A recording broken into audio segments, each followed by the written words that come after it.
For 3 months, my roommate paid rent and never came home. It seemed like the best house share I'd ever had. Finding someone in this city is always a risk. Desperate ads and 10-minute meetings with strangers trying to decide if you can trust them in your home. After my last arrangement ended with my roommate trying to install a home podcast studio in the middle of the living room at 3 a.m., all I wanted was something uncomplicated. Someone who pays their rent on time and basically stays out of my way. Leo seemed perfect for that. He was a geological consultant and worked overseas constantly. According to the ad, he was sometimes gone for months at a time.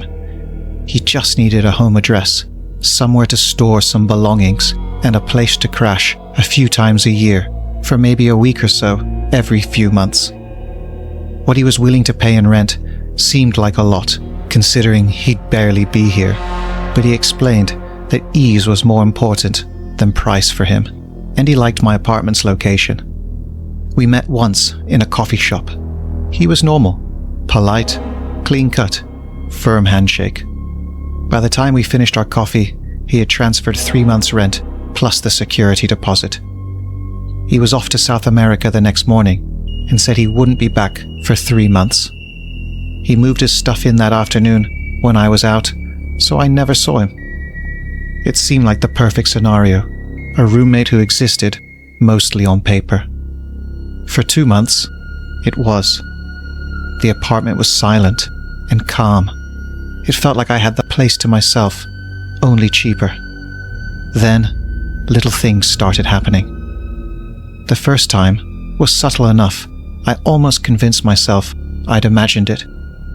A framed photo of my sister and I, which I usually kept on a table near the front door, was on the living room bookshelf. I stood there for a long minute, trying to remember putting it there. I couldn't recall ever touching it. I was busy, tired, stressed with work, and so it seemed like the obvious explanation that I'd done it subconsciously and forgotten. I put it back and tried not to think about it. A week later, my favorite coffee mug went missing. It wasn't in the cupboards, the sink, or the dishwasher. After about 10 minutes, I found it in the bathroom sink. I tried to remember bringing coffee into the bathroom, drinking it while I brushed my teeth, but no memory came.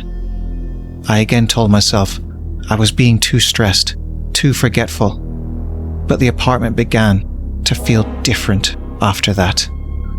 The quiet that had previously been calming was now watchful. The building creaked and settled at night the same way it always had, but each sound seemed more intentional. Then, the food started to disappear. Not in large quantities, nothing obvious. A single apple from the bowl, a missing slice of cheese from a new package, the kind of thing you doubt yourself over. I started paying more attention to the fridge contents. The next day, the pull tab on a can of soda was on the counter. I hadn't opened it. It was at that point the true dread began to sink in. Leo's door at the end of the hall remained shut. He had now been gone for almost 3 months. We'd only corresponded via email twice, once for the rent confirmation and once because I asked him how the project was going. Indefinite, project extended, hope all is well. One evening when I came home, I noticed a smell, faint, but definitely there. Earthy, metallic, slightly damp. It was wrong. The smell seemed to come from Leo's room. I sniffed closer to his door. Was something forgotten inside? Spilled when he left? But it didn't smell like any specific thing I could think of. That night, I woke up to a soft scraping sound from the hall. I sat bolt upright, straining to hear. I watched the crack of light under my door, expecting a shadow to pass. No shadow came. I eventually decided it was just the old building, shifting. The next morning, I found the footprint. It was on the kitchen tile, just a few feet from Leo's door. A muddy imprint from the front of a boot with dark soil clinging to it. My blood went cold. The smell, the food, the mug, the footprint. Someone had been inside my apartment. I considered calling the police, but what would I say? A moved mug? Some dirt on the floor? I knew what the response would be. For the next week, I jumped at every sound. I put a chair against my bedroom door at night. I couldn't tell which thought was more frightening, that I wasn't alone in the apartment, or that I was actually losing my mind. But then, last Tuesday night, I came home and noticed Leo's door was ajar. It hadn't been opened in months. I just stood at the entrance, paralyzed. Leo? No answer. Leo? Are you home? Nothing. My hands were trembling as I made my way down the hallway. I pushed the door open further and felt for the light switch. The room was completely empty. There was no bed, no dresser, no boxes or possessions. Nothing. It was as if no one had ever lived in the room at all. The only thing I could see in the room was a Polaroid photograph taped at eye level on the opposite wall. I walked across and peeled it from the wall. It was me, sleeping in my own bed, taken from the foot of the mattress. My face looked ghostly and blank from the flash. The chair was visible, jammed against the handle of my bedroom door in the background of the photograph. It was dated on the back from the night before. My stomach clenched and I stumbled backward, my heel catching on something on the floor behind the door. A canvas duffel bag. Inside, tangled and muddy, with thorns clinging to them, were my clothes. And photos. Dozens of them, of me cooking, sitting on the couch, watching TV, standing by the sink. In the side pocket of the duffel bag, a small plastic bag contained chunks of my hair and nail clippings. I ran. I left my apartment without any of my belongings, calling the police from the nearest gas station 2 miles away. When the police searched the apartment, they found nothing. Leo's room was empty and clean of all evidence. There was no duffel bag, no photographs, and no scent of him lingering in the room. The landlord stated that Leo had paid his rent and didn't seem to know anything about him. Leo's cell number was disconnected, the only record of his presence being a driver's license linked to a P.O. box. I moved cities 2 days ago. I can't say where I am. I have 3 locks on my front door, and each night I wake up with the distinct feeling that someone is standing at my doorway, watching. I thought I had found the perfect roommate, someone who was never there. The truth is, he was always there.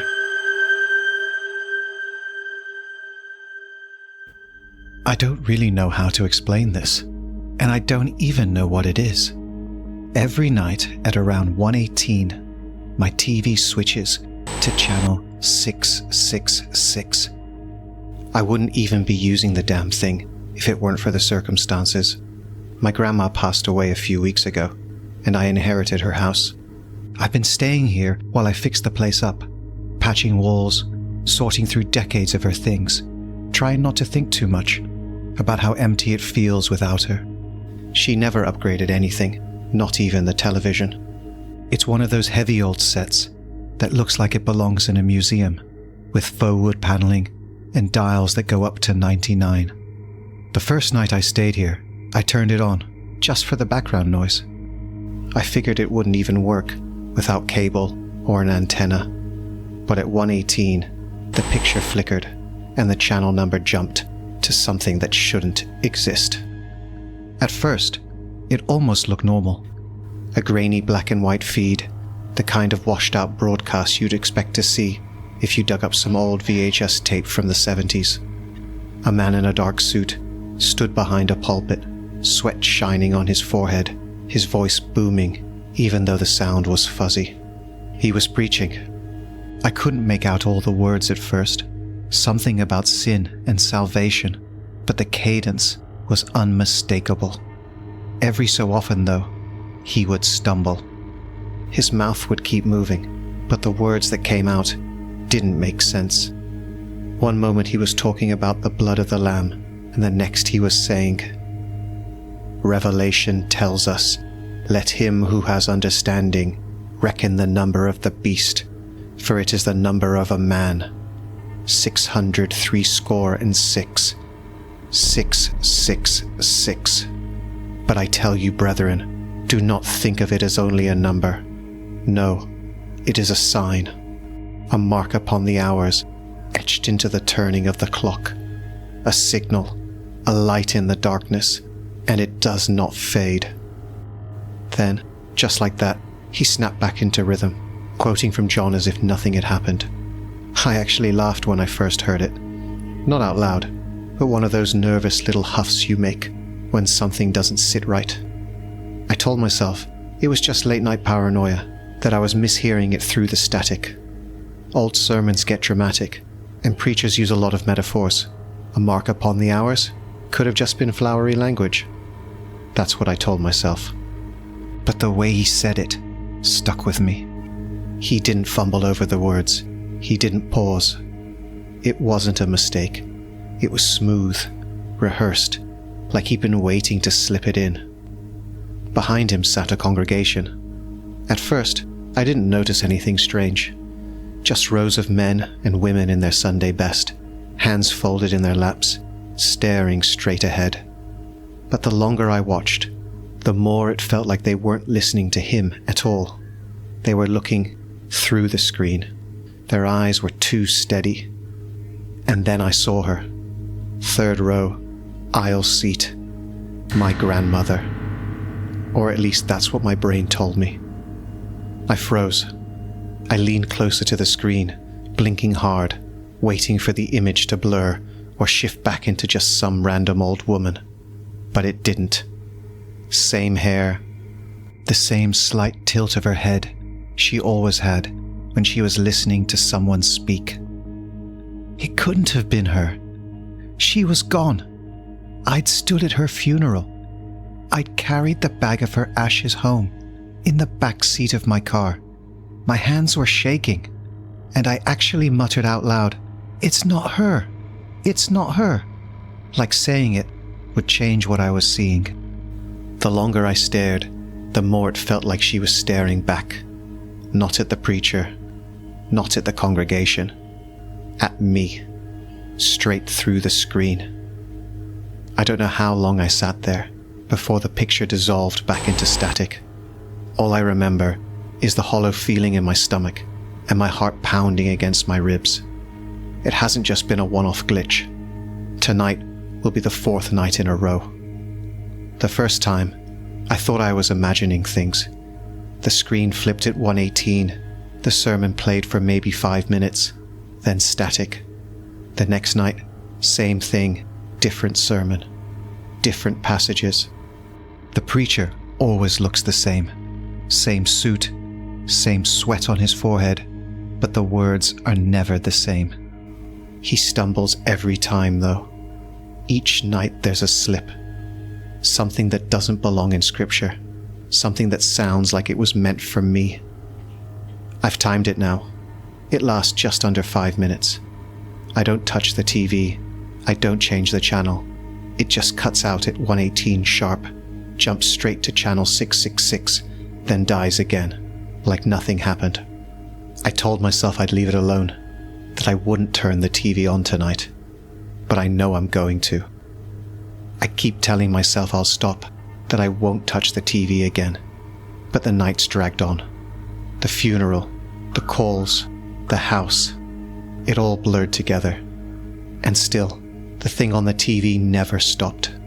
The longer I waited to put it into words, the worse it felt. Like if I let it stay unspoken, it'll just sink deeper into me. I found an old VCR in the back of the hall closet, covered in dust, and still tangled in a yellowing extension cord. Took me half the evening to figure out how to wire it into the TV, but I got it going just before 1. I wanted something more permanent than my phone, something that couldn't glitch, couldn't just miss what I was seeing. The tape clicked into place, the red light came on, and I left it to run while I sat in the dark, waiting for the minute hand to slide forward. At exactly 1:18, the static shivered and parted, and there was the preacher again. Same pulpit, same dark backdrop, the same crowd sitting rigid like dolls that had been arranged. His voice filled the room, warm and steady, but wrong, in a way I can't explain. He was talking about the blood that cleanses, speaking in a calm, rolling rhythm, until he veered without warning. And the blood is not only for the cleansing of sin, but for the keeping open of the gate. He didn't pause. He didn't correct himself. He just kept going, as though nothing strange had been said at all. My eyes scanned the congregation automatically, and my stomach twisted when I found her again. 3rd row, aisle seat. My grandmother. I could see her better this time. She wasn't staring blankly forward like the others. Her head tilted just slightly, like she was straining to listen for something behind her. The angle caught the light, and for an instant, her mouth seemed too dark, too deep, like it was hollowed out. That's when I noticed it. Back in the corner, past the last row, where the shadows drowned most of the pews, something was sitting apart from the others. Not upright like a churchgoer, but slouched forward. Its back was arched unnaturally, hands dangling loosely between its knees, as though it didn't know how to hold them. Its skin was pale grey, wet-looking, stretched tight enough across the bones that it seemed ready to tear. And the head. God, the head. Too long. The face drooped, jaws slack, lips drawn back from teeth that were too many, too sharp, like shards wedged into the gums. When the preacher spoke, its mouth moved too, matching him at first, then opening wider, wider, until it looked like the entire bottom half of its skull would split away. I couldn't move, couldn't breathe. I don't even remember the rest of the sermon. I just stared, waiting for it to look at me. And when the broadcast ended, when the screen collapsed back into static, I was shaking hard enough that I nearly dropped the tape, pulling it out. I rewound it right away. My hands were trembling so bad, I could barely hit play. And of course, just like before, all that came through was snow. No pulpit, no congregation, no hunched figure. Just static, with a faint, wet crackle buried underneath, like someone breathing through water. I turned the volume up until the hiss filled the room, and I swear I could hear something underneath it. Not words, not fully, but the shape of them, like syllables being formed in a mouth that didn't belong on this side. I shut it off before I could make sense of it. Now I can't stop thinking about the thing in the back pew, about the way it didn't look at the pulpit or the preacher or even the congregation. It sat there, jaw yawning open, wider than anything should, and it was looking straight at the camera, straight at me.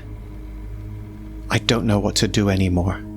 I thought putting this into words would help me process it, but all it's doing is making me realize how far this has already gone. I can't explain why the tape shows nothing but static. I can't explain why my grandmother is there. And I sure as hell can't explain that thing in the corner. I'm out of ideas. I'm scared all the time. I can't sleep. I can't think. I can't even look at the TV without feeling like my chest is about to cave in. It feels like I'm being hunted inside my own home. And the worst part is, I can't prove it, no matter how many times I try. That night, the broadcast was waiting for me the second I turned the TV on. The static didn't roll or hiss like normal. It snapped into place like it had teeth of its own, then parted to reveal the pulpit again. The preacher's voice rang through the speakers in broken waves, words stretched and bent until they no longer sounded like words at all. My grandmother was in the front pew, her hands folded tight, her head lowered in perfect stillness. I leaned closer without meaning to, my stomach sinking before I even knew why. The lights in the living room began to flicker in rhythm with the television. One long blink, one short, again and again, syncing with the distortions on the screen. Behind her, something moved. At first, just a shadow, a wrongness draped in human shape, but then it stepped forward, and the wrongness sharpened into detail. It was tall enough to bow the ceiling beams, its skin a shifting film of grey and black that pulsed like rot on water. Its eyes were two spirals burning inward, pulling all the light around them. Its arms hung too long, fingers dragging along the pews until the wood groaned under their weight. It leaned over her, my grandmother's head tilted back, her jaw hanging slack, as though her strings had been cut. No sound came out, just the bubbling hiss of static pouring from her throat, in sync with the speakers. Then the creature smiled at me. Not at her, not at the preacher, at me. Its mouth split open and kept splitting, lips peeling back until there was no face, only rows upon rows of teeth packed like glass needles into flesh that quivered when it grinned. The lights above me flickered faster, buzzing until I thought they might burst, and for one moment I swore I heard its breath rattling, not from the TV, but from the corner of my living room. When it ended, I scrambled for my phone. I tried to record it. I needed proof. I needed something to show anyone else that this wasn't just in my head. But when I played it back, it wasn't there. No pulpit, no preacher, no demon. Just a still image of static, frozen in place no matter how many times I replayed it. I recorded again and again until my hands cramped, but every single time it was the same. The broadcast erased itself, leaving me with nothing. That was the worst part. I couldn't share it, couldn't convince anyone, couldn't even look at it afterward to prove to myself it had really happened. I barely slept that night. Every shadow across the walls seemed to ripple if I stared too long, like the picture tube glow was bleeding out of the screen into the corners of my house. The flicker of the street light outside sent me bracing for the hum of the broadcast to start on its own. My phone would light up with nothing.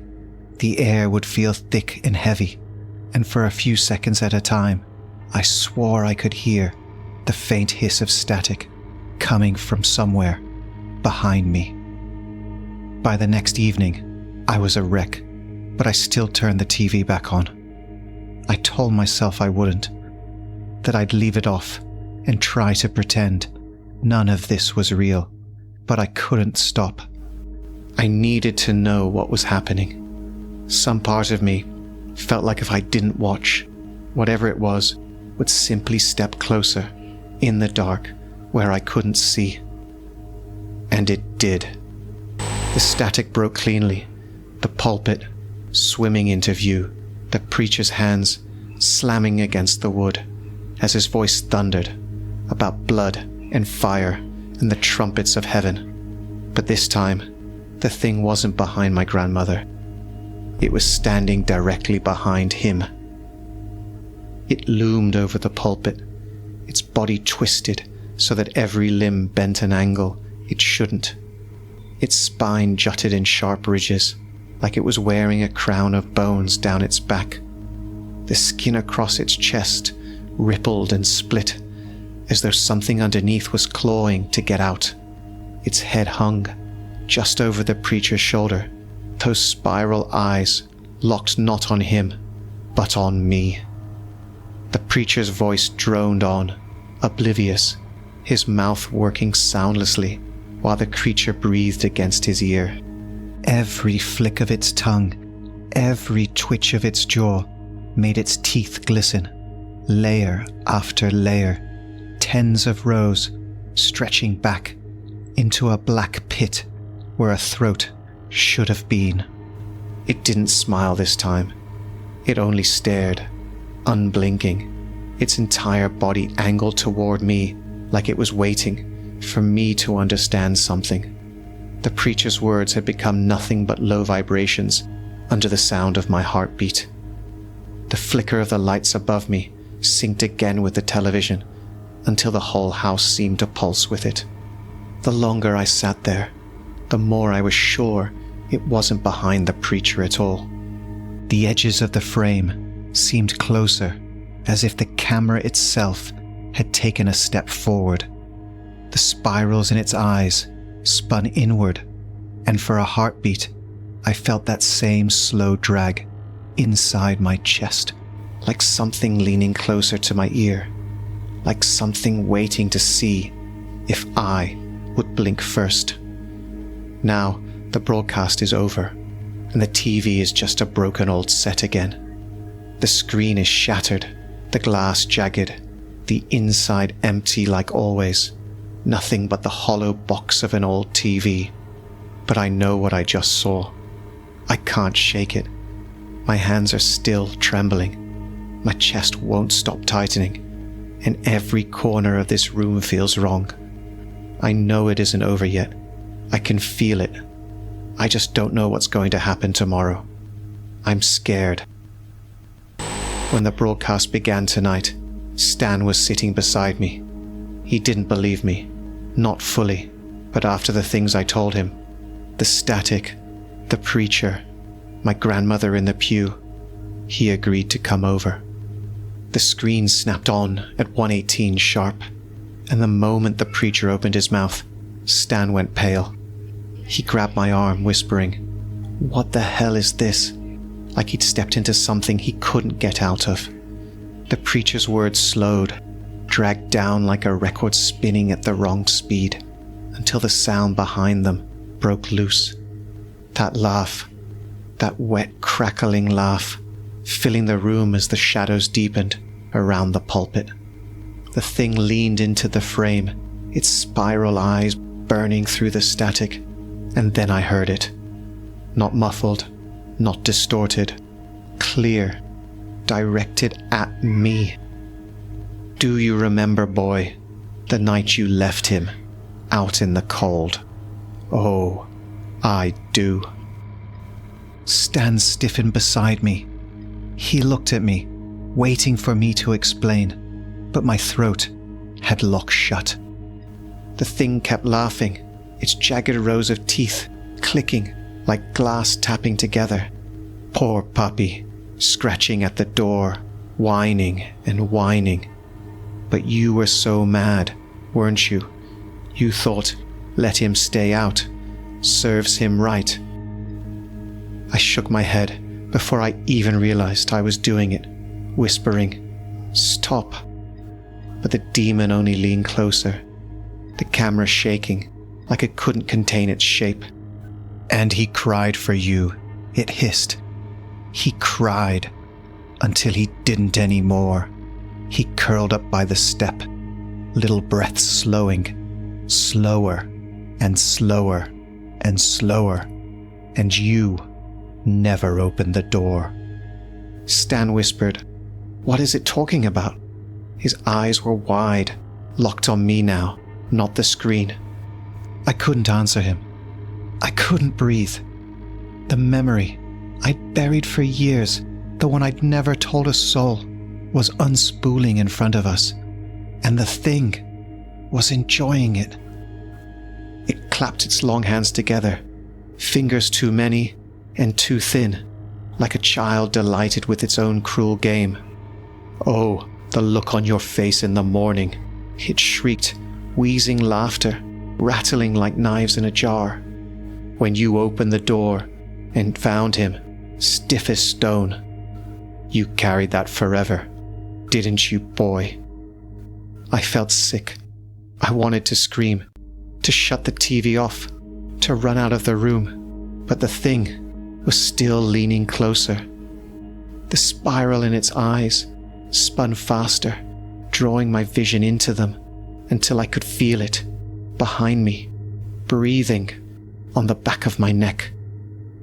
Stan stumbled backward, his chair scraping the floor, his voice breaking. "Jesus Christ, what is that?" He was trembling, staring at me like he didn't recognize me anymore. But the demon wasn't interested in him. Its teeth flashed, endless rows, splitting into new rows, and it whispered through the static, "You never told. You never confessed. But I know. I'll always know. And now, so does he." Stan kept staring at me, like he was waiting for me to deny it. Like maybe I'd laugh it off and tell him it wasn't true.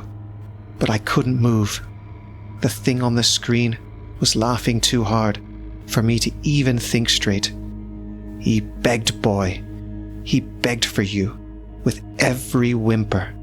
His little paws on the door, his little breath fogging the air, and you lay in bed, angry, pretending not to hear.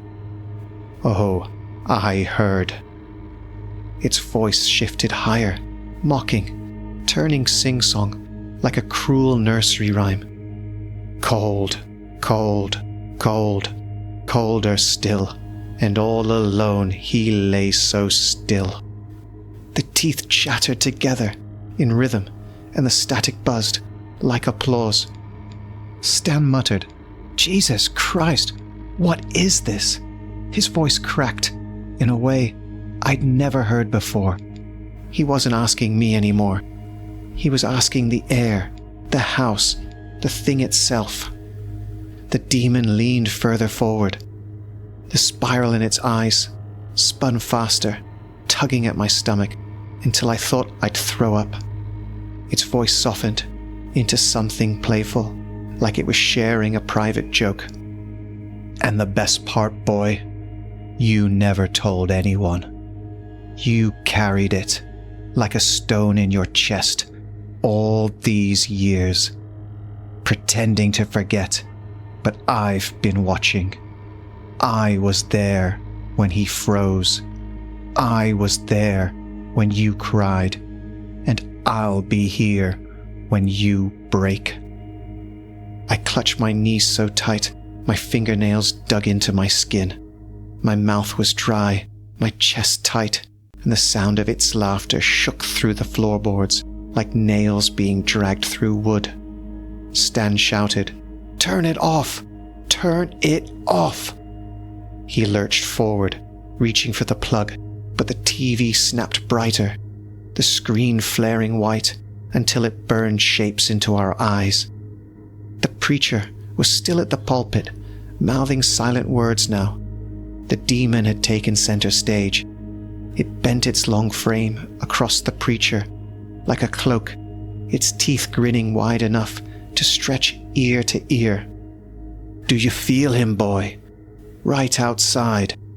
Every night you hear the whine, don't you? Every scrape at the door. He's waiting where you left him. Cold, alone, and he's so very hungry. I screamed, louder than I thought I could. Stan froze where he stood, his face twisted with something between horror and pity.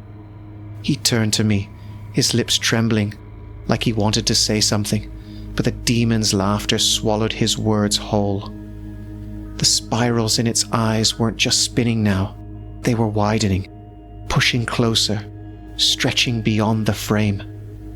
The flicker of the lights matched the pull in my chest, like my heart was being dragged across the room, toward the screen. "Come closer, boy," it whispered. "It's time you learned what happens when secrets rot too long in the dark." The screen pulsed once, hard enough that the whole room seemed to lurch. A spiderweb crack spread across the glass, splintering outward in jagged lines. Before either of us could move, the TV buckled inward, glass falling, not onto the carpet, but vanishing into the screen, like stones dropping into water. There were no wires behind it, no circuitry, just a blackness so deep it felt like standing at the edge of a well at midnight. The whine at the door cut off mid-breath. The frost on the window panes climbed higher, each filament crawling toward the ceiling like veins. The temperature plummeted, our breath hanging in front of our faces. Stan grabbed my arm, whispering my name, but his voice sounded far away, muffled under a sound like air being sucked through a hole. The void inside the TV wasn't empty. Spirals of pale light shifted deep within it, spinning in slow, nauseating patterns, like looking down a drain that never ended. The demon's laughter rolled out of it now, clear and soft, and everywhere at once. "Come closer, boy," it hissed. The floorboards trembled beneath us, a low groan rising from the wood, as if the house itself were holding its breath. Stan shouted, "Turn it off!" But there was nothing left to turn off. The TV was gone. Only the void remained, black and endless, framed by the shards of glass. For a heartbeat, I swore I heard claws at the edge, faint scratching, a thin whine, threading through the cold, so close it could have been inside the room. I turned, but there was nothing. Only frost, only shadows. When I looked back, the void didn't move. It didn't grow. It was just there, a hole where the world ended. And then the broadcast ended. The blackness folded back into the shattered screen, leaving only jagged glass and silence behind. I should have stopped it that night. I should have pulled the plug and thrown the set out. But I didn't.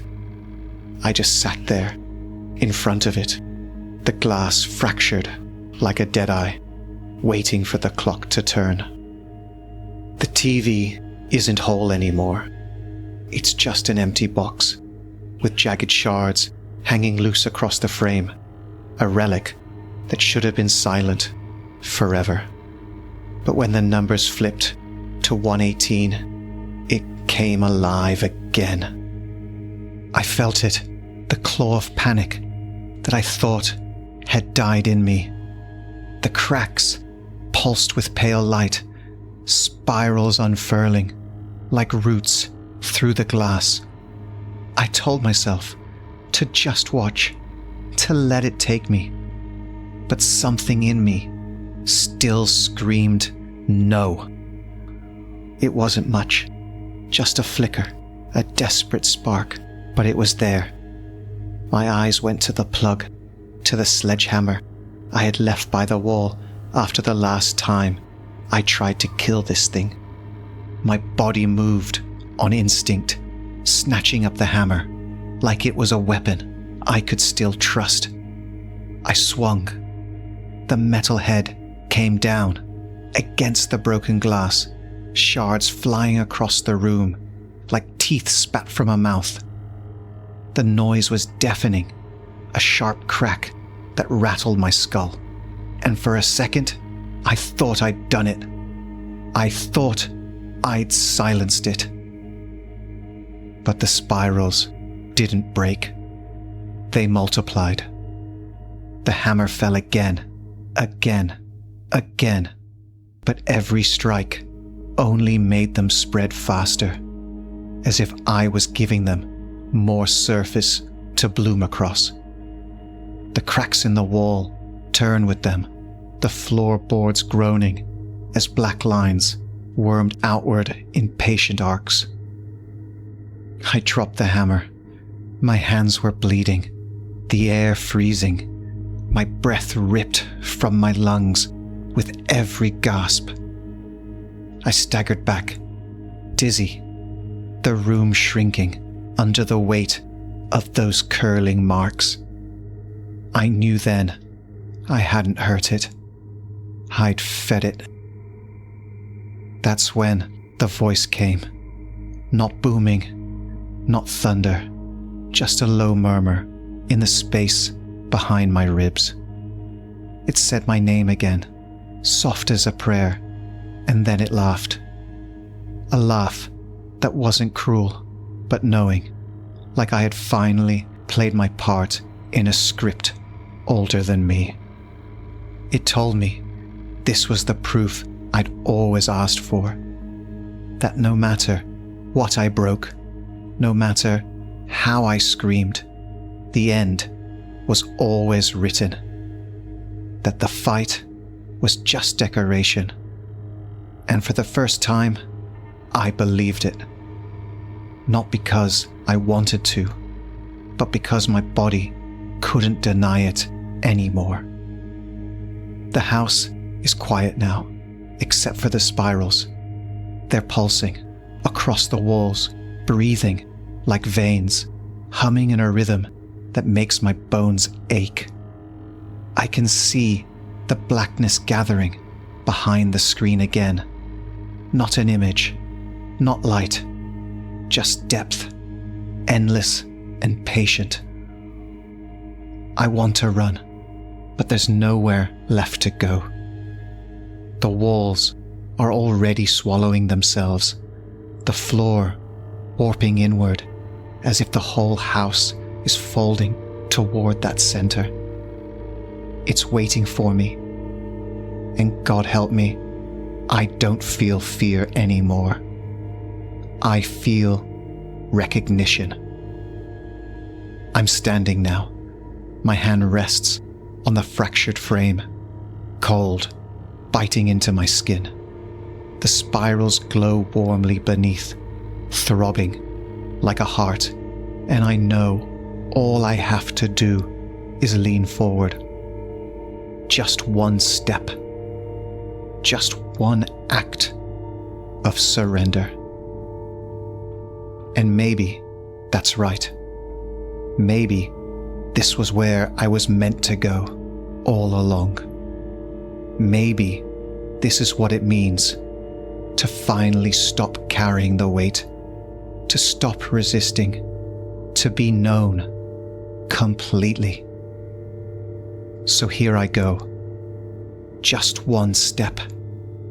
Just one more inch. Just one breath. Just one.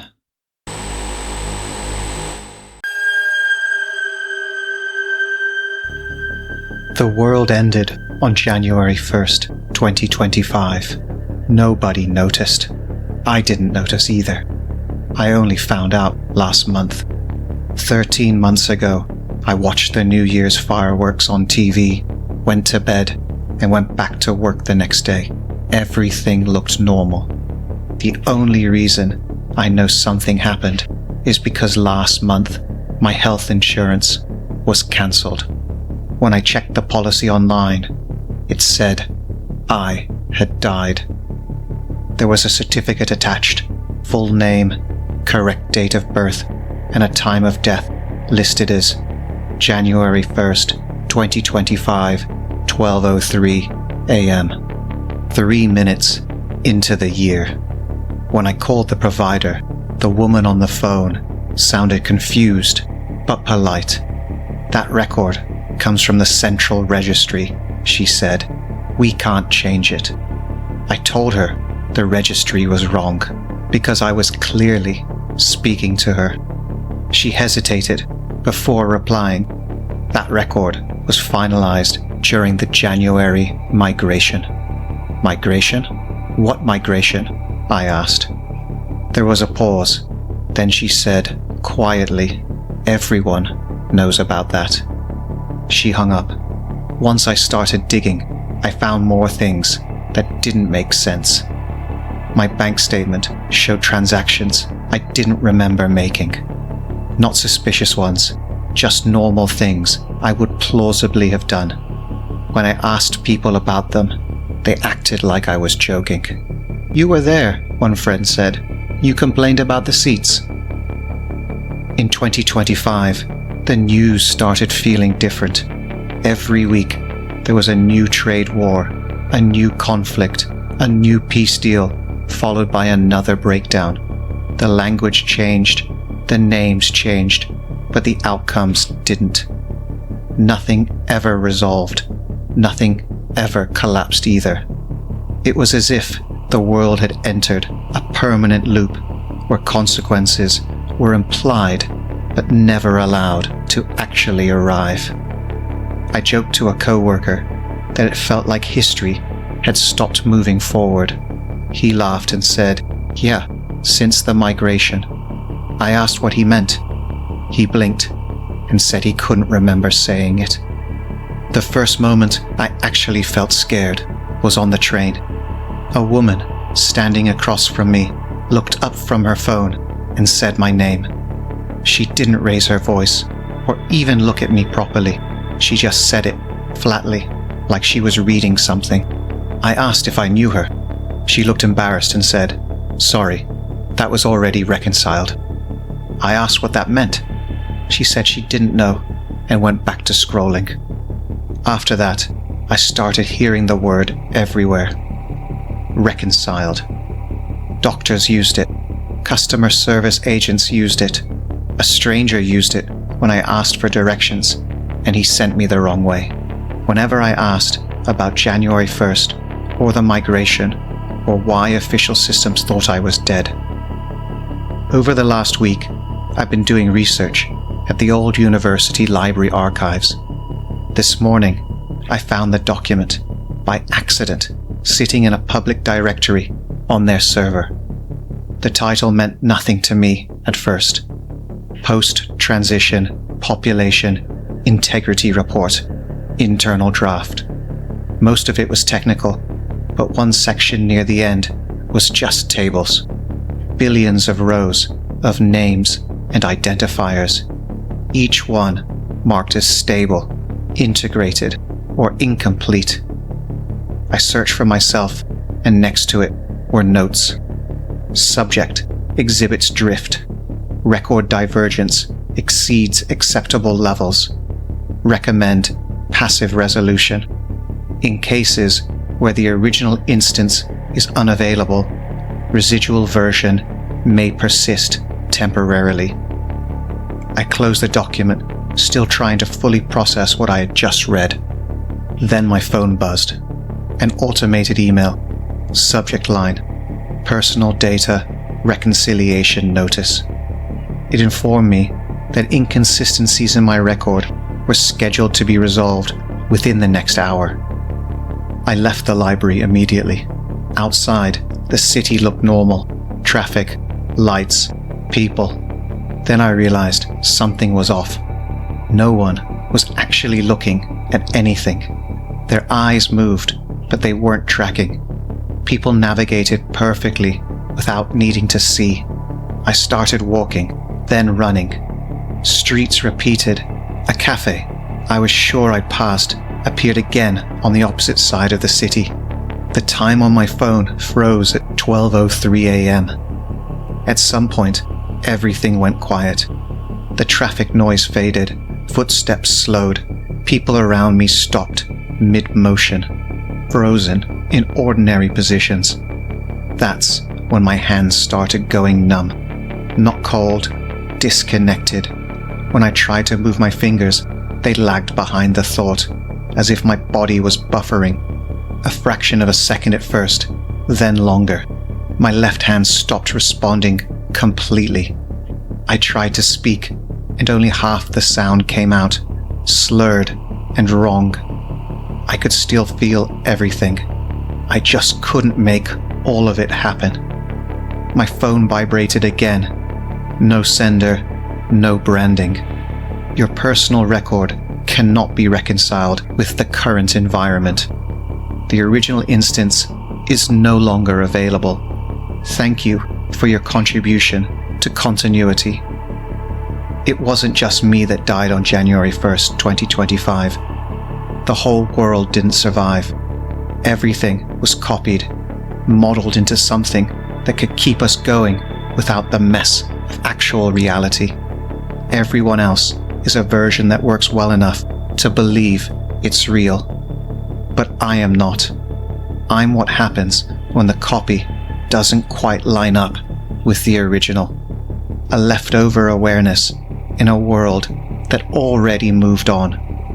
If January 2025 feels wrong to any of you, if it feels like something subtle broke and nobody ever acknowledged it, you might want to stop trying to prove it. The world you're standing in is already the replacement, and it doesn't want witnesses.